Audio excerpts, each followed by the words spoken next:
రాజకీయాల్లో ఆ నియోజకవర్గం సెంటర్ ఆఫ్ ద అట్రాక్షన్గా ఉంటుంది. అయితే ప్రస్తుతం నియోజకవర్గానికి సంబంధించి వైసీపీ అభ్యర్థి పార్థసారథి పార్టీలో యాక్టివ్గా లేరు. పార్టీకి కూడా రాజీనామా చేసి త్వరలో టీడీపీలో చేరుతారు అన్న ప్రచారం జరుగుతోంది. అయితే మొదటి నుంచి గత 10 ఏళ్ల నుంచి కూడా ఎమ్మెల్యేగా ఉన్నప్పుడు, ఎమ్మెల్యేగా లేనప్పుడు కూడా గ్రౌండ్ వర్క్ చేసుకుంటూ వస్తున్నారు బోడే ప్రసాద్. అయితే పెనంలూరు నియోజకవర్గానికి సంబంధించి బోడే ప్రసాద్ నెక్స్ట్ స్టెప్ ఎలా ఉండబోతోంది, ఎన్నికలకి సంబంధించి దగ్గరకు వెళ్తున్న వేళ పెనమలూరు నియోజకవర్గ రాజకీయాలు ఎలా ఉన్నాయనేది మన స్పెషల్ ఇంటర్వ్యూలో బోడే ప్రసాద్ని అడిగి తెలుసుకున్నాం.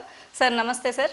ఎట్లా ఉంటుందండి ప్రస్తుతం పెనమలూరు రాజకీయాలంతా కూడా రోజుకు ఒక రాగా మారుతున్నాయి, నెక్స్ట్ ఎలా ఉండబోతుందని మీరు అనుకుంటున్నారు? ప్రజలందరూ కూడా ఎన్నికలు ఎప్పుడు వస్తాయా, ఇక్కడ బోడే ప్రసాద్ని ఎప్పుడు గెలిపిద్దామా అని ఎదురు చూస్తూ ఉన్నారు.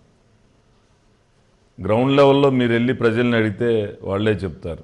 ప్రత్యేకంగా ఈ నియోజకవర్గం మీద అనేక పుకార్లు ఎందుకు వస్తూ ఉన్నాయని అంటే, కాయలు కాసే చెట్టుపైనే రాళ్ళు విసురుతారు. ప్రజలు ఊహించుకుంటూ ఉంటారు. పత్రికలు కానీ మీడియా కానీ కథనాలు సృష్టిస్తూ ఉంటారు. కృష్ణప్రసాద్ గారు వస్తున్నారు, పార్థసారథి గారు ఇక్కడ పోటీ చేస్తున్నారు. మొన్నటిదాకా పార్థసారథి గారు ఇక్కడ పెనంలూరు నియోజకవర్గంలో ఆయనకి సీట్ ఇస్తున్నారు తెలుగుదేశం పార్టీలో అని చెప్పేసి రకరకాలుగా మాట్లాడుకున్నారు. పార్థసారథి గారికి ఇప్పుడు న్యూజివీడ్ కన్ఫర్మ్ అయిపోయినాక ఇంకెవరు దొరుకుతారా అని చెప్పి చూస్తే మైలవరంలో ఒక వసంత కృష్ణప్రసాద్ టీడీపీలో జాయిన్ అవుతున్నాడు. అక్కడ దేవినేని ఉమా గారికి, ఒక కృష్ణప్రసాద్ గారికి ఇద్దరికి సీట్ ఇవ్వాలి అంటే పెనంలూరు బోడే ప్రసాద్ని తప్పిస్తారు, ఇక్కడ ఒకరికి ఇస్తారని. ఆ జిల్లాకి ఈ జిల్లాకి సంబంధం లేదు, అక్కడ ఆ ఉన్న నాయకులకి ఇక్కడున్న ప్రజలకి సంబంధాలు లేవు.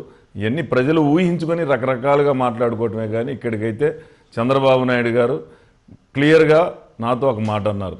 ఏమని అంటే, నేను ఎవరికి కూడా హామీలు ఇవ్వలేదు, నువ్వు వెళ్ళి పని చేసుకో అని చెప్పి చెప్పడం జరిగింది. అదేవిధంగా ఈరోజు కాదు, నేను పని చేసుకో అని చెప్పినా కానీ ఏదైనా కానీ దాదాపు ఎమ్మెల్యేగా ఉన్నప్పటి నుంచి నియోజకవర్గంలో అభివృద్ధి పైన కానీ, లేకపోతే ఈ 4.5 సంవత్సరాల్లో మరి అనేక సార్లు ప్రజల మధ్య 1కి 3 సార్లు ఇంటింటికి కూడా తిరగడం జరిగింది, అందరినీ కలవటం జరిగింది. ఇక్కడ ప్రజా వ్యతిరేక విధానాలు ఏదైతే ఉన్నాయో అటన్నిటి మీద పోరాటాలు కూడా చేయడం జరిగింది. నిన్నగాక మొన్న మరి ఇసుకలో జోగి రమేష్ ఇక్కడికి వచ్చింది మొదలు, అప్పుడే ఇసుక క్వారీలో దందా మొదలు పెడితే అక్కడికి వెళ్ళి అర్ధరాత్రి తెల్లారులు అక్కడ కూర్చొని దాన్ని ఎదుర్కోవడం జరిగింది. ఈరోజు క్వారీ ఆపటం జరిగింది. ఈ విధంగా కార్యకర్తలకు ఏ ఇబ్బందులు ఉన్నా కానీ అర్ధరాత్రి అయినా సరే వెళ్ళి వాళ్ళకి ఆదుకోవటం కానీ, వాళ్ళకి అండగా నిలబడటం కానీ చేస్తూ ఉన్నాం. అలాంటి పరిస్థితుల్లో ఈరోజు ఇక్కడ తప్పకుండా నాకే ఇక్కడ అవకాశం కల్పిస్తారని మేమందరం కూడా, క్యాడర్ అయితే ముఖ్యంగా నాకన్నా కూడా క్యాడర్ చాలా బలంగా ఉన్నారు. ఎందుకనంటే బోడే ప్రసాద్కి సీట్ రాకపోతే ఇక్కడ మేము తెలుగుదేశం పార్టీలోకి పనిచేయడం కూడా అనవసరం అన్న విధంగా వాళ్ళు మాట్లాడుతూ ఉంటే అలా ఏముండదు. తప్పకుండా ఇక్కడ ప్రజల్లో ఎవరైతే ఉన్నారో వాళ్ళకే తెలుగుదేశం పార్టీలో అవకాశాలు ఉంటాయి. మనం నిత్యం ప్రజల్లో ఉన్నాం కాబట్టి మనకే అవకాశాలు ఉంటాయని నేను అందరికీ కూడా చెప్తా ఉన్నాను. అంటే మనం చూసాం, అంటే రోడ్డు వైండింగ్ పనుల్లో కావచ్చు, లేదా ఇల్లు తీసేసిన వాళ్ళందరికీ కూడా మీరు ఇల్లు ఇప్పించారు. అలాగే అనేక కార్యక్రమాలు, వాళ్ళకి ఏ అవసరమైనా కూడా బోడే ప్రసాద్ ముందుంటారని మీరే చెప్తూ ఉన్నారు. సో లాస్ట్ ఎలక్షన్స్లో మీరు ఓడిపోవడానికి గల కారణాలు ఏమనుకుంటున్నారు? రాష్ట్ర వ్యాప్తంగా అందరూ ఓడిపోయారు, దాంట్లో అది నేను ఒక కారణం తప్పితే ప్రత్యేకమైన కారణం అయితే నాకైతే ఇది ఉంది అని నేను అనుకోవట్లేదు. ప్రత్యేకంగా ఆ రోజున జనసేన అభ్యర్థి ఈ నియోజకవర్గంలో కూడా ఉన్నట్లయితే కొంత ఓటింగ్ చీల్చుకునేవాడు, నేనైతే 20-25 వేలతో గెలిచేవాడిని. అదే తప్పితే నా యొక్క లోపాలు అయితే ఉన్నాయని నేనైతే అనుకోవట్లా. అంటే నిన్న మొన్నటి వరకు పార్థసారథి మీద మీరు ఫైట్ చేశారు, అంటే ఇసుక విషయంలో కావచ్చు, ఇక మరి చాలా అంశాల్లో దోచుకుంటున్నారు, ఇళ్ల పట్టాల విషయంలో, పంపిణీ విషయంలో, స్థలాల విషయంలో, ఇలా రోజుకొక అంశం పైన మీరు పార్థసారథి పైన ఫైట్ చేశారు. ఇప్పుడు ఆయన అదే పార్థసారథి మీ పార్టీలోకి వస్తున్నారు. సో మీరు ఎలా స్వాగతిస్తారు? నా నియోజకవర్గం కాదు, పక్క నియోజకవర్గం. పార్టీ ఒక నిర్ణయం తీసుకున్నాక ఏ వ్యక్తినైనా పార్టీలోకి తీసుకుంటాను, మనం అతని యొక్క ఉపయోగాలు, అతని వలన ఏదన్నా పార్టీకి ఉపయోగించుకోవాలి అనే నిర్ణయం తీసుకున్నాక నేనేమి మాట్లాడడానికి అయితే మాట్లాడను. అంటే జోగి రమేష్ వచ్చారు, ఆల్రెడీ పార్టీ ప్రచారం జరుగుతూ ఉన్నారు, మీ మీద అనేక విమర్శలు చేస్తూ ఉన్నారు. వాటిలన్నింటినీ కూడా ఎలా తిప్పికొట్టడానికి ప్రజల ముందుకు వెళ్తారు? నా మీదే విమర్శలు చేయలేదే. నా దగ్గర అతను విమర్శలు చేసినట్టయితే నా దృష్టికి అయితే ఏం రాలా. ఇవాళ బోడే ప్రసాద్ని విమర్శించాలి అంటే ఎవరి వల్ల కాదు. ఎందుకనంటే నేను ఏ రోజు ఏ తప్పు చేయలే. జోగి రమేష్ని మైలవరం నుంచి పెడన్ ఎందుకు పంపించారు? పెడంలో అభ్యర్థి లేక. పెడన్ నుంచి మళ్ళీ పెనంలూరు ఎందుకు తీసుకొచ్చారు? పెనంలూరులో వైసీపీ అభ్యర్థులు లేరా, కార్యకర్తలు లేరా? నన్ను అతను విమర్శించే స్థాయి అతనికి ఎక్కడుంది? ఏ స్థాయి నుంచి ఎక్కడికి వచ్చాడు? అతని స్థాయి ఏంటి? ఒక గుమస్తాగా పనిచేశాడు. నేను ఒక రైతు కుటుంబంలో 25 ఎకరాలు కలిగిన రైతు కుటుంబం నుంచి వచ్చిన వాడిని. ఇవాళ నా భూమి ఎంత? 2 ఎకరాల 20 సెంట్లు. రాజకీయాల్లో ఆస్తులు పోగొట్టుకున్నాం కానీ ఎక్కడా చేయి చాచి ఎవరి దగ్గర చేయి చాచి డబ్బులు అడగటం కానీ తీసుకోవటం కానీ ఏ రోజు లేదు. బోడే ప్రసాద్ మీద రిమార్క్ ఏదన్నా ఉంది అంటే నవ్వుతూ పలకరించడం అనే ఒక మాట తప్పితే ఈ నియోజకవర్గంలో కానీ రాష్ట్రంలో కానీ ఎవడో నన్ను ఏలెత్తి చూపెట్టి ఇది చేశావు అనే పరిస్థితులు నేను అనిపించుకోను, ఎప్పుడు కూడా లేదు కూడా. కాల్ మనీ వ్యవహారంలో ఇప్పుడు మీరు ఏ విషయంలో నాపైన మచ్చలేదు అంటున్నారు. కాల్ మనీ వ్యవహారంలో బోడే ప్రసాద్ హస్తం ఉంది అని వైసీపీ నాయకులు విమర్శిస్తున్నారు. దీని మీద మీరేమో? కాల్ మనీ వ్యవహారంలో నా హస్తం ఉందని ఎక్కడన్నారు? కాల్ మనీలో ఉన్న ఒక వ్యక్తి పక్కన నేను ఉన్నాను అన్నారు తప్పితే నా హస్తం ఉందని ఎవరు అనలా. ఆ రోజున వాళ్ళు చెప్పుకున్నారు, నేను ఛాలెంజ్ చేశా, మీకు ఏదైనా దమ్ము ఉంటే నా మీద కేసు పెట్టండి, ఎక్కడైనా ₹1 ఎవరికైనా అప్పిచ్చినట్లుంటే, వడ్డీ తీసుకున్నట్లుంటే. ప్రభుత్వం మీది ఆ రోజు పార్టీని భ్రష్టు పట్టడానికి రకరకాలుగా ప్రచారాలు చేశారు. నేను గనక కాల్ మనీ కానీ లేకపోతే ఇంకోటి రకంగా ఆ రోజు రోజా మాట్లాడితే ఆవిడకి తగ్గట్టే సమాధానం చెప్పా. ఎందుకనంటే చెయ్యని పనికి నన్ను విమర్శిస్తే ఎంత కోపం ఉంటుందో ఆ అమ్మాయికి తెలిసే విధంగా నేను విమర్శించాను. ఏ విధంగా ఆ అమ్మాయికి కూడా అర్థమైంది. అందుకే మళ్ళీ నా పేరు ఎత్తలా. ఆ పేరు ఎత్తితే దానికి తగ్గట్టుగానే నేను మాట్లాడతా. ఎవరినైనా అడగమనండి, నియోజకవర్గంలో కాదు, నా స్నేహితులు కాదు, ఈ నియోజకవర్గంలో ప్రజలను అడగమనండి. కాల్ మనీ చేస్తాడా లేకపోతే ఏం చేస్తాడు బోడే ప్రసాద్ అనేది. జోగి రమేష్ మీ పైన పోటీకి నిలబడుతున్నారు. పెనంలూరు నియోజకవర్గ ప్రజల్లో వైసీపీ పైన ఉన్న అభిమానం ఏంటి, టీడీపీ పైన ఉన్న అభిమానం ఏంటి? ప్రత్యేకంగా పార్టీకి కొంత ఓటింగ్ ఉంటుంది. ఆ పార్టీ అవ్వచ్చు, ఈ పార్టీ అవ్వచ్చు. నిత్యం ప్రజల మధ్య ఎవరైతే ఉంటున్నారో ప్రజలు వాళ్ళని కోరుకుంటారు. ఈరోజు ఎక్కడి నుంచో పెడన్ నుంచో మైలవరం నుంచో తీసుకొచ్చి ఇక్కడ పెడితే ప్రజలైతే సమర్థిస్తారైతే నేను అనుకోవట్లా. ఎందుకనంటే అతనికి చాలా గొప్ప చరిత్ర ఉంది. పెడంలో గొప్ప చరిత్ర ఉంది, మైలవరంలో గొప్ప చరిత్ర ఉంది. ఇప్పుడు ఒక నియోజకవర్గం దోచుకోవడానికి సరిపోలేదని అటు మైలవరం, ఇటు పెడన, ఇటు పెనంలూరు. ఇక్కడ ఇసుక క్వారీలు దోచుకుంటాం మొదలుపెట్టాడు. అప్పుడే రియల్టర్ని ట్యాక్స్ వసూలు చేయడం మొదలుపెట్టాడు. రిజిస్ట్రార్ల దగ్గర అప్పుడే దాదాపుగా 15 లక్షల రూపాయలు వసూలు చేశాడు.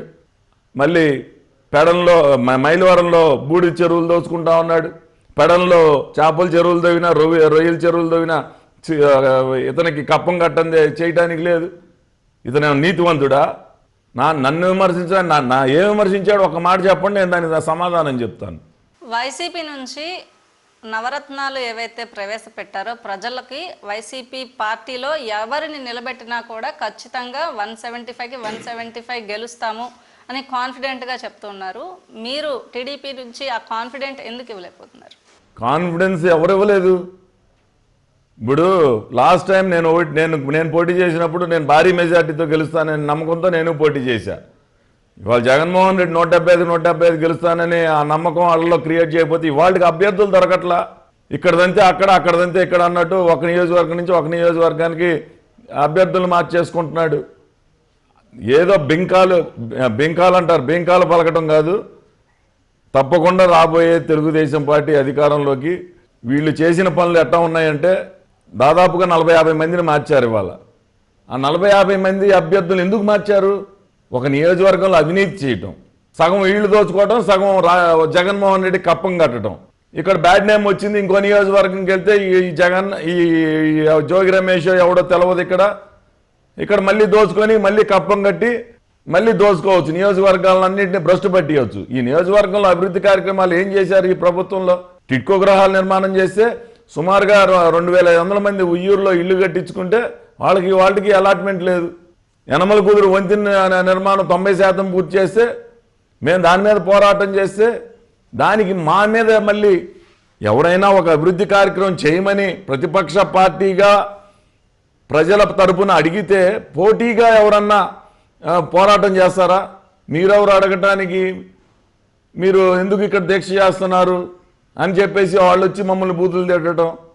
ఇంజనీరింగ్ కాలేజీ ఫ్లైఓవర్ పూర్తి చేయలేకపోయారు. మద్దూరు ఉప్పులూరు రోడ్డు చూశారు ఎలా ఉంది, ఎంత దారుణంగా ఉంది. ఇక్కడి నుంచి కాటూరు ముదునూరు రోడ్డు ఎలా దారుణంగా ఉంది. చోడవరం పెనమలూరు రోడ్డు ఎంత దారుణంగా ఉంది.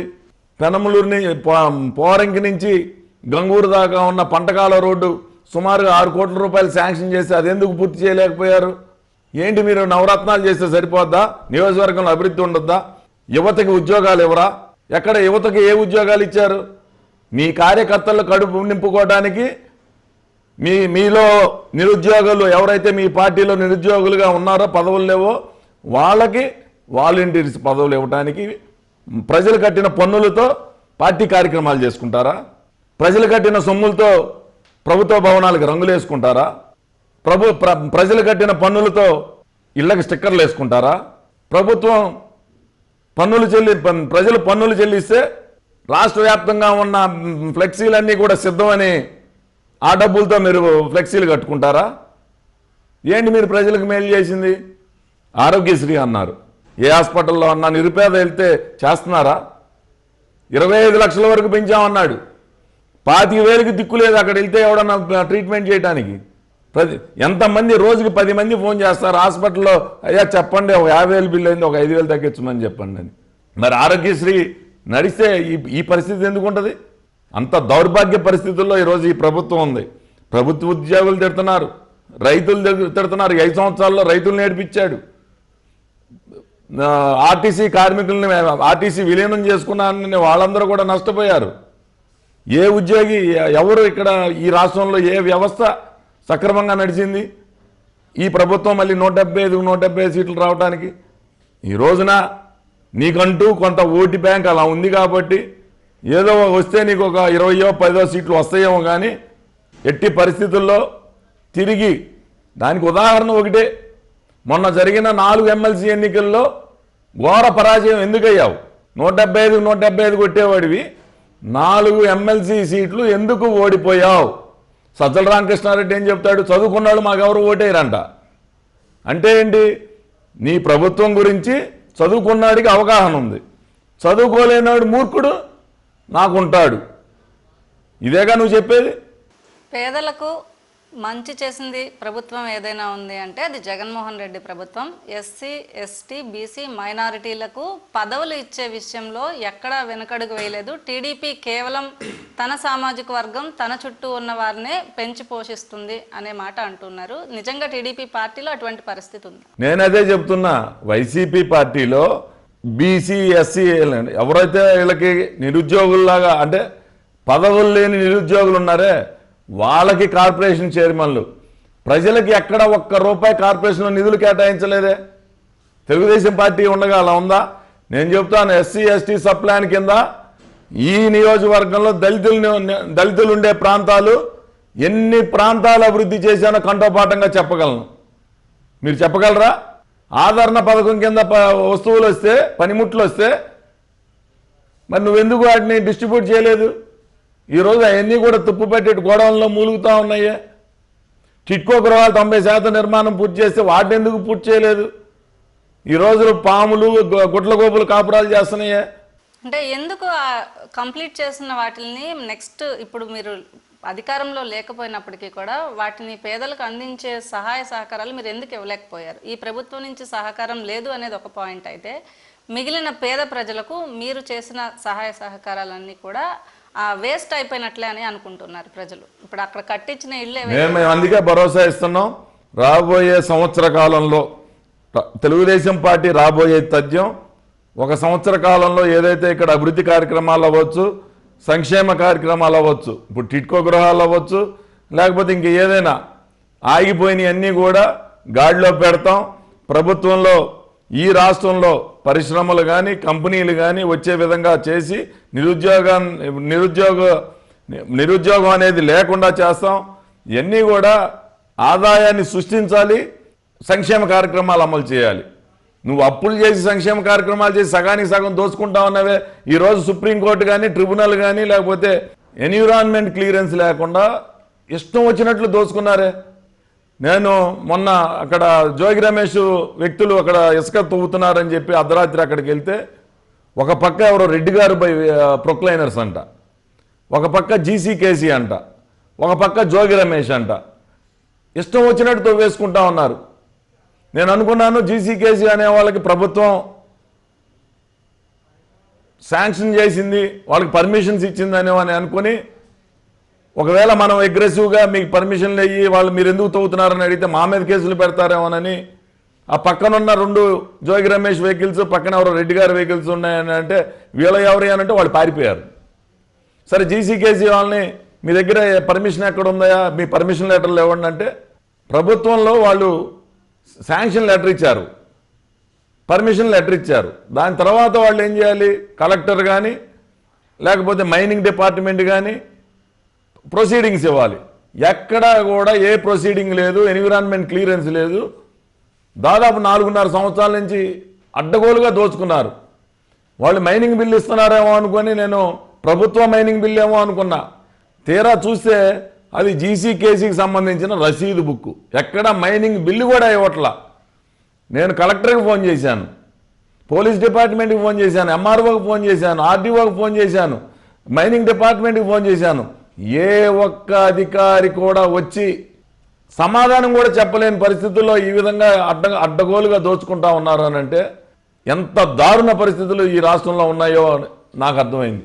నేను చాలా ఆలస్యంగా తెలుసుకున్నా. నిజంగా పర్మిషన్ నుండి గుట్లు తోవేస్తున్నారేమో అని నేను అనుకున్నాను. అలాగే మద్యంలో నిజంగా చంద్రబాబు నాయుడు గారు బిల్లు లేకుండా వీళ్ళు క్యాష్తో అమ్ముతున్నారంటే మనం రాజకీయంగా మాట్లాడుతున్నారేమో అనుకున్నా.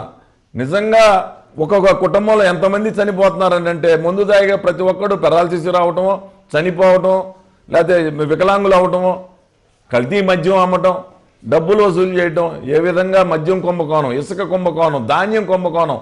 ఇవాళ రైతు కష్టపడి పండిస్తే ధాన్యం కొనే నాదుడు లేడు. 1100కి ఇస్తావా, 1200కి ఇస్తావా?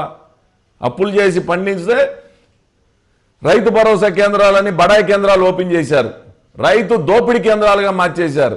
ప్రభుత్వ సొమ్ము అడ్డగోలుగా వాళ్ళకి కార్యకర్తలందరికీ ఉద్యోగాలు ఇవ్వటం, ఆ డబ్బుని వాళ్ళకి ఇవ్వటం.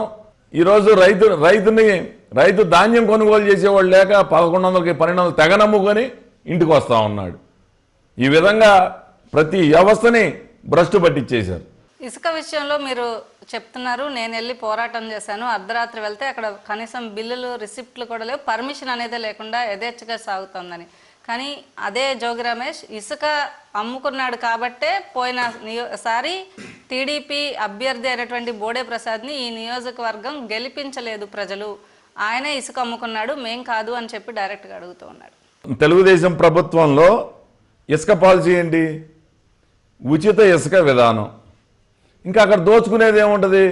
ఒక ప్రొక్లైనర్ తీసుకెళ్ళి లోడింగ్ వేస్తే 200, 300, 400 రూపాయలు ఇస్తారు. అది దోచుకోవడం అవుద్దా? నువ్వు ఏదో నోరుంది కదా అని మాట్లాడేస్తే ఎవరు నమ్మరు. ఆ రోజున ఎవరో ఒకరు, నేను కాకపోతే ఇంకో ప్రొక్లైనర్ పెట్టాలి, నేను కాకపోతే ఎల్ఐ పెడతాడు, ఎల్ఐ కాకపోతే పుల్లై పెడతాడు.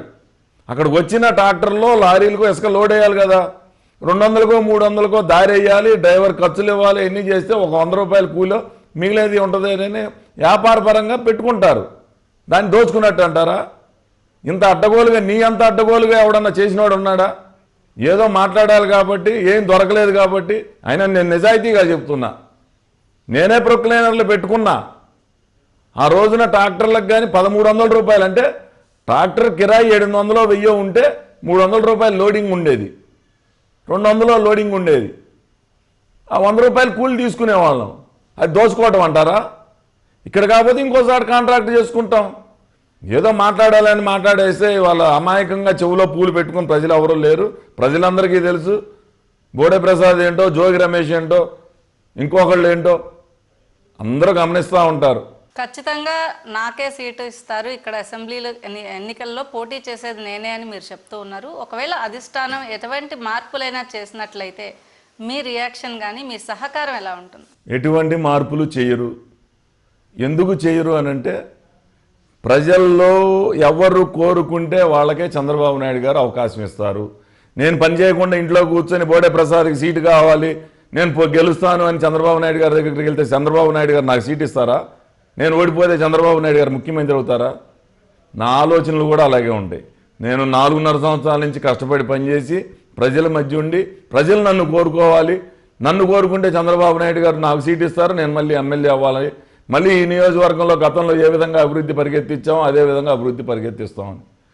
లేదు, బోడే ప్రసాద్ ప్రజల్లో బాగోలేదు అనుకుంటే ప్రజలు తీర్పిస్తారు. అంతేగాని నేనేమో చంద్రబాబు నాయుడు గారు ఏదో నాకు సీట్ ఇవ్వరు, నేనేదో కామెంట్ చేస్తాను, ఇవన్నీ కరెక్ట్ కాదు. 100% సీట్ నాదే, నేనే ఇక్కడ పోటీ చేసేది, నేనే గెలుస్తా. ఇప్పుడు పక్షులు పొద్దుకోగానే గూళ్ళకు వస్తూ ఉంటాయి. ఎలక్షన్ టైం అయ్యేసరికి ఆ పక్షులు కొన్ని కనబడతా ఉంటాయి, మళ్ళీ పొద్దున్నే వాటి దారిని అటు చూసుకుంటూ ఉంటాయి. ఇది తప్పితే ఎక్కడా కూడా ఎవరు కూడా ఈ నియోజకవర్గంలో ఈ విధంగా పనిచేసింది లేదు, ప్రజలకు అంత దగ్గరగా ఉన్నది లేదని నా విశ్వాసం. టీడీపీ పెనమలూరు నియోజకవర్గ పరిధిలో చూసుకుంటే ఉయ్యూరు టీడీపీ కార్యకర్తలంతా ఒకవైపు, మాజీ ఎమ్మెల్సీ అయినటువంటి రాజన్ ప్రసాద్కి సంబంధించిన టీడీపీ ఒకవైపు ఉంటుంది, బోడే ప్రసాద్కి సంబంధించినటువంటి టీడీపీ వర్గం మరొకటి ఉంటుంది అనేది టాక్. నిజమేనా ఆ విషయం? సహజం ఇది. నియోజకవర్గాల్లో 2 నాయకత్వాలు ఉన్న చోట నీకు సొంత మనుషులు 4 ఉంటారు, నాకు 4 ఉంటారు. అక్కడ వాళ్ళకి వీళ్ళకి విభేదాలు ఉండి కలవకపోవడం అనేది ఈ రోజు అదైతే లేదు. నేను వెళ్తే అందరూ కూడా వస్తూ ఉన్నారు. ఎవరైనా ఒకళ్ళిద్దరు లేకపోతే నేను పిలిచి మాట్లాడటం అన్నీ చేస్తున్నా తప్పితే ఎక్కడ అలాంటి గ్రూప్ రాజకీయాలు అయితే నా నియోజకవర్గంలో ఉన్నాయని నేనైతే భావించట్లా. చిన్న చిన్న మనస్పర్ధలు ఒకవేళ ఎడమున్ని అంటే గ్యాప్ ఉన్నా కానీ కార్యకర్తలు కలిసే నడుస్తూ ఉన్నాం. గ్యాప్ అయితే ఉంటుంది, అది సహజం. అది రాజన్ ప్రసాద్ గారికి మీకు ఉన్నటువంటి ఇష్యూ ఏంటి? అసలు ఎందుకు ఆయనకి నాకు ఆస్తి గొడవలు లేవు, నాకు ఆయనకి ఏమి ఇష్యూలు కూడా లేవు. జనరల్గా 2 నాయకత్వాలు ఉన్న చోట ఏ విధంగా ఉంటుందో అదే ఉంది తప్పితే వేరే అయితే ఇక్కడైతే ఏమి లేవు. నాకు ఆయనకి ఆస్తి గొడవలు లేవు, వేరే కక్షలు లేవు. ప్రజల నుంచి మీరు ప్రజల వద్దకు వెళ్తున్నారు, ప్రజలు రోజు నిత్యం ప్రజల్లో నేను 4.5 ఏళ్ళ నుంచి ఉన్నానని చెప్తున్నారు. ప్రజల నుంచి మీ నియోజకవర్గంలో ఉన్న ప్రధాన సమస్యలు ఏంటి? చాలా ఉన్నాయి, ఒక సమస్య కాదు. ఈరోజు ప్రతి వస్తువు, నిత్యావసర వస్తువుల ధరలన్నీ పెరిగిపోయినాయి, కరెంటు బిల్లులు పెంచారు, అభివృద్ధి లేదు. కరెంటు బిల్లు ఎక్కువ వస్తే పెన్షన్ కట్ అంటున్నారు, రేషన్ కార్డు కట్ అంటున్నారు. రేషన్ కార్డులో ఒక పేరు తొలగించాలంటే మరి ఈ సచివాలయాలు ఎందుకు, ఈ వాలంటీర్స్ ఎందుకు, నా చేతిలో లేదంటున్నారు. పెళ్ళైన భార్యను తీసేసి వేరే కార్డులో యాడ్ చేయాలన్నా కానీ లాక్ చేసేసారు, అవ్వదంటున్నారు.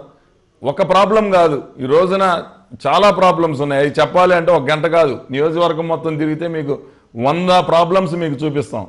నియోజకవర్గ ప్రజలకు ఏ హామీ ఇచ్చి మీరు ఓట్లు అడుగుతూ ఉన్నారు? ప్రస్తుతం నెక్స్ట్ ఎన్నికల్లో ప్రజలు మీకు ఓటేయాలంటే ఏ హామీ వాళ్ళకి మెయిన్గా ఇచ్చిన హామీ ఏంటి?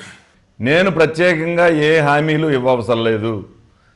గత 2014 నుంచి 19 దాకా ఏ విధంగా పనిచేశానో, ఏ విధంగా ప్రజలకు అందుబాటులో ఉన్నానో, ఏ విధంగా నియోజకవర్గాన్ని అభివృద్ధి చేశానో అదే విధంగా రేపు 2024 నుంచి 29 వరకు అదే విధంగా ప్రజలకు అందుబాటులో ఉంటా, సర్వీస్ చేస్తా, అభివృద్ధి చేస్తానని చెప్తాను తప్పితే నేను ప్రత్యేకంగా ఆగిపోయిన అభివృద్ధి కార్యక్రమాలన్నీ సంవత్సరంలో పూర్తి చేస్తాం.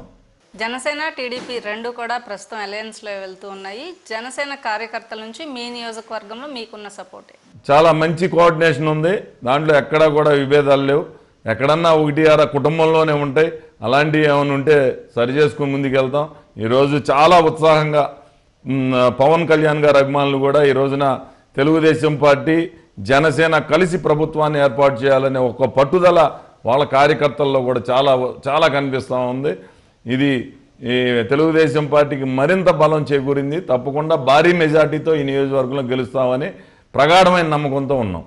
బోడే ప్రసాద్ అంటేనే కృష్ణా జిల్లా నియోజకవర్గానికి సంబంధించినటువంటి పాలిటిక్స్లో ఒక పేరు. ఎవరినైనా ఎదిరిస్తారు, ఏ పనికన్నా ముందుకు వెళ్తారు. టీడీపీ పార్టీలో మొదటి నుంచి నమ్ముకున్న వ్యక్తి అని పేరుంది. ఈ నేపథ్యంలో మీరు నెక్స్ట్ వచ్చే ప్రభుత్వంలో ఏదైనా మంత్రి పదవి ఆశించడం కానీ మీకు అధిష్టానం నుంచి ఏదైనా ఒక సూచనలు ఏమైనా ఉన్నాయా? మా కమ్మకులంలో నేను మంత్రిగా అవుతానని కలలో కూడా అనుకోను, రాదు కూడా. నేను ఎమ్మెల్యేగా ఉండి ప్రజలు నన్ను విశ్వసించి ఈరోజు ప్రజలు నన్ను ఎంత ప్రేమగా బోడే ప్రసాద్ ఉంటే బాగుండు, బోడే ప్రసాద్ గారికి సీట్ ఇస్తే బాగుండు అని ఎంతమంది ప్రార్థనలు చేస్తున్నారో నాకు తెలుసు. ఆ విధంగా ప్రజల మనసులో చిరస్థాయిగా నిలబడితే చాలని భావించే వ్యక్తిని తప్పితే నాకు ఎప్పటి నుంచో నేను రాజకీయాల్లో రాకముందు కూడా నేను ఒకటి అనుకునేవాడిని, చాలామందికి కూడా చెప్పేవాడిని. ఎవరైనా సరే ఒక జీవితం ముగించేటప్పుడు 1,00,000 మంది అయ్యో బోడే ప్రసాద్ చచ్చిపోయాడే, 1,00,000 మంది కన్నీటి బొట్లు రాల్చారంటే నా మీద ఎంత ప్రేమ ఉండాలి. ఆ ఒక్కటి సాధించగలిగితే నా జీవితం చాలనుకుని ఫస్ట్ నుంచి కూడా భావించినవాడిని. చంద్రబాబు అరెస్టు విషయంలో అంటే జగన్మోహన్ రెడ్డి జైలుకి వెళ్ళాడు అని టీడీపీ పార్టీ నాయకులు విమర్శిస్తున్నారు. ఇప్పుడు చంద్రబాబు నాయుడు కూడా జైలుకి వెళ్ళి వచ్చారు, ప్రజలకు ఏం సమాధానం చెప్తారని వైసీపీ నాయకులు విమర్శిస్తున్నారు. నిజంగా చంద్రబాబు నాయుడు గారు అవినీతి చేస్తే 5 సంవత్సరాలు ఏం పీకారు వీళ్ళు? గడ్డి పీకు తగ్గుతున్నారా? ఎలక్షన్ల ముందు ఏదో ఒక 4 నెలల ముందు తీసుకెళ్లి జైల్లో పెట్టేస్తే ఎలక్షన్లకి బయటికి రాడు, శాశ్వతంగా లోపలుండి ఎలక్షన్లు ఇష్టారాజ్యంగా నడుపుకొని గెలవచ్చు అనే ఆ దురాలోచనతో అక్రమంగా కేసులు పెడతాం. స్కిల్ డెవలప్మెంటా, ఔటర్ రింగ్ అలైన్మెంటా, మద్యం కేసులు అంట. ఏమున్నాయి మద్యం కేసుల్లో? అది ఓపెన్ ఆక్షన్లో. ఒక కేసు కాదు, రకరకాలుగా ఎన్ని రకాల కేసులైనా పెడతారు, ఎంతమందినైనా కొడతారు, ఎంతమందినైనా జైల్లో పెడతారు. అందుకేగా ఈ రోజున 5 సంవత్సరాలు ఒక ముఖ్యమంత్రి చక్కగా కూర్చొని పరిపాలన చేస్తే ఇంకా 4 టర్ములు జగన్మోహన్ రెడ్డిని ప్రజలు గెలిపించుకునేవాళ్ళు. ఈ రోజున మాకు రిటర్న్ గిఫ్ట్ ఇస్తా ఉన్నాడు. మేము ఆ రోజు గిఫ్ట్ మేము అనుకోకుండా, మేమేమీ చేయకుండా ఆ రోజు ప్రభుత్వంలో ఉండి రాజకీయంగా తప్పటడుగులు వేయటం వలన జగన్మోహన్ రెడ్డి గిఫ్ట్గా ఇచ్చాం. ఈరోజు జగన్మోహన్ రెడ్డి మాకు రిటర్న్ గిఫ్ట్ ఇస్తున్నాడు, దాంట్లో ఎటువంటి అనుమానం లేదు. లోకేష్కి పార్టీ పగ్గాలు అప్పగించిన తర్వాత టీడీపీ పార్టీ పూర్తిగా భూస్థాపితం అయిపోయింది అనే ఒక విమర్శ కూడా వస్తుంది. రకరకాలుగా మాట్లాడుకుంటారు. 100 మంది ఉంటే మీ గురించో నా గురించో మీ పేరు నాకు తెలవదు. నేనైతే బోడే ప్రసాద్ మంచివాడని 100 మంది చెప్పగలరా? మనం ఎంత మంచితనంగా ప్రవర్తించినా. నారా లోకేష్ గారు సమర్థవంతమైన నాయకుడు. పాదయాత్ర ఏ విధంగా పూర్తి చేశాడు, చివరకు వచ్చేసరికి ప్రజల్లో ఏ విధంగా ఉన్నాడు, ప్రజల తెలుగుదేశం పార్టీ కార్యకర్తలు ప్రజలు అందరూ చూశారు. మంత్రిగా ప్రూవ్ చేసుకున్నాడు. డెవలప్మెంట్ ఇష్యూలు అవ్వచ్చు, పంచాయతీరాజ్ అవ్వచ్చు, ఐటీ అవ్వచ్చు, ప్రూవ్ చేసుకున్నాడు. ఈరోజు ఏదో ఒక్కసారి ఓడిపోయాడు కదా అని చెప్పి అతను గెలవాలి అనుకుంటే చక్కగా మంచి బలమైన నియోజకవర్గం ఏదో ఒకటి ఎన్నుకొని అక్కడ పోటీ చేసేవాళ్ళు. కానీ మంగళగిరిలో తెలుగుదేశం పార్టీ చాలా తక్కువ సార్లు లేదా అసలు గెలవలేదు, అక్కడ ఎంచుకొని అక్కడ పోటీ చేసి ఓడిపోయాడు. రేపు గెలుస్తున్నాడు. రేపు దాదాపు 30-40 వేల మెజార్టీతో లోకేష్ గారు గెలుస్తున్నాడు. ఇప్పుడు వాళ్ళు నోళ్ళు ఎక్కడ పెట్టుకుంటారో, అప్పుడేం సమాధానం చెప్తారో అప్పుడు మాట్లాడుకుందాం. అంటే జగన్మోహన్ రెడ్డి చెల్లి షర్మిల మనం చూస్తున్నాం, కాంగ్రెస్ పార్టీలో అన్నపైనే పోరాటం చేస్తూ ఉన్నారు. అయితే టీడీపీ నాయకుడు అయినటువంటి చంద్రబాబు నాయుడు ఏం చెబితే అదే మాటలు షర్మిల మాట్లాడుతుంది అనే కామెంట్స్ని కూడా జగన్మోహన్ రెడ్డి చేస్తున్నారు. ఈ రోజు ప్రభుత్వ వైఫల్యాలు ఎవరు మాట్లాడినా, సిపిఎం మాట్లాడినా, సిపిఐ మాట్లాడినా, బీజేపీ మాట్లాడినా, టీడీపీ మాట్లాడినా, జనసేన మాట్లాడినా నువ్వు చేసే అరాజకాలు మాట్లాడాలి. ఏది షర్మిల మాట్లాడినా అదే మాట్లాడాలి. అంటే చంద్రబాబు నాయుడు గారి డైరెక్షనా? నీ బాబాయిని చంపమని చెప్పింది చంద్రబాబు గారి డైరెక్షనా? సునీత చెప్పింది చంద్రబాబు గారి డైరెక్షనా? కోడికత్తి సీను చెప్పింది చంద్రబాబు గారి డైరెక్షనా? ఈ రాష్ట్రంలో ఏది జరిగినా చంద్రబాబు నాయుడు గారి డైరెక్షనా? మాట్లాడటానికి ఏముంది? నాకు సొంత పత్రికలు లేవు, నాకు సొంత టీవీలు లేవు. నేను మద్య నిషేధం విధించిన మద్య నిషేధం పెట్టిన తర్వాతే ఓట్లు అడుగుతాను. ఇవన్నీ నీ నోటెంట రాలేదా? మరి ఇప్పుడేం చేస్తున్నావు? మీ బాబాయిని చంపింది ఎవరు? నీ ఎంట ఎవరున్నారు? నీ కుటుంబ సభ్యులు కానీ ఎవరైనా ఉన్నారా? ఎందుకు వచ్చింది ఆ పరిస్థితి? ఎవరు నీ పక్కన ఉన్నది? 4 రెడ్లు. అంటే నువ్వు దాచుకోవడానికి 4 రెడ్లను పెట్టుకొని ఎన్నికల్లో అక్రమ సంపాదన అంతా కూడా వాడి మళ్ళీ అధికారంలో రావడానికి నీ ప్రయత్నం చేయటం కోసం తప్పితే నీకంటూ ఎవడో లేడు, నీకంటూ ఎమ్మెల్యేలు లేరు, ఈరోజు ఎంపీలు లేరు. అధికారంలో ఉన్న పార్టీలో నుంచి, అధికారంలో ఉన్న ప్రభుత్వంలో నుంచి 3 సంవత్సరాల ముందు ఎమ్మెల్యేలు ఎవడైనా పార్టీ మారుతాడా? ఏ రాష్ట్రంలో అయినా ఉన్నది 2 పార్టీలు. YCP, Telugu Desam party. వైసీపీ అధికారంలో ఉంది. అధికారంలో ఉన్న పార్టీలో నుంచి ఎమ్మెల్యేలు చంపే అధికారం లేని పార్టీలోకి ఎవడన్నా వస్తాడా? మొదటి సంవత్సరంలోనే ఒక ఎంపీ అధికార పార్టీలో నుంచి ప్రతిపక్ష పార్టీలోకి వచ్చి విమర్శిస్తాడా? ఏ రాష్ట్రంలో కానీ ఏ చరిత్రలో కానీ ఎక్కడైనా ఉందా ఇది? జగన్మోహన్ రెడ్డి వైఫల్యాలకి ఇది ఒక్కటి చాలదా? రాష్ట్ర ప్రజలు చీకొడటానికి ఇది ఒక్కటి చాలదా? అధికారంలో ఉన్నప్పుడు 4 ఎమ్మెల్సీలని ఓడిపోయావే, ప్రజలు అప్పుడే చీకొట్టలేదా నిన్ను? ఫైనల్గా ఆంధ్ర రాష్ట్ర ప్రజలకు, మీ నియోజకవర్గ ప్రజలకు మీరు ఏం చెప్పబోతున్నారు? వచ్చే ఎన్నికల్లో ఏం చూసి ఓటేయమని మీరు అడుగుతున్నారు?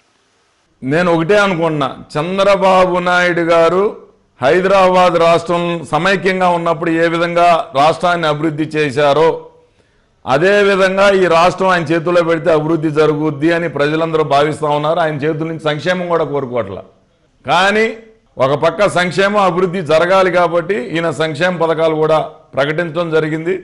తప్పకుండా ఇప్పుడు జరిగిన పొరపాటు భవిష్యత్తులో కూడా ఇక చెయ్యరు, ప్రజలు చేయకూడదు కూడా అని నేను అనుకుంటా ఉన్నా. తెలుగుదేశం పార్టీ, జనసేన 2 అధికారంలోకి వస్తూ ఉన్నాయి. తప్పకుండా ఈ రాష్ట్రం మరి ఏదైతే గాడి తప్పి మరి ఉందో గాడిలో పెట్టే పరిస్థితి వస్తుందని మేము భావిస్తూ ఉన్నాం.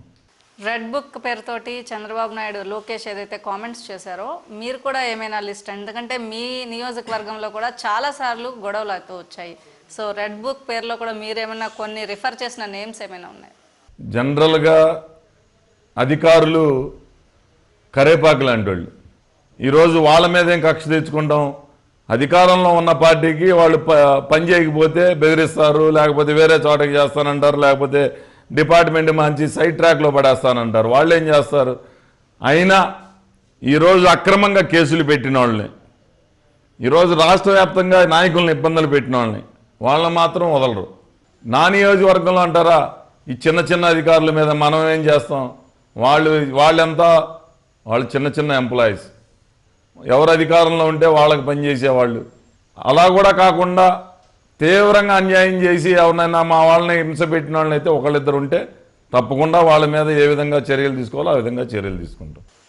ఇది మొత్తంగా చూస్తున్నాం. పెనమలూరు నియోజకవర్గ ప్రజలు బోడే ప్రసాద్కి అలాగే టీడీపీ పార్టీకి కూడా వెన్నంటే ఉన్నారు.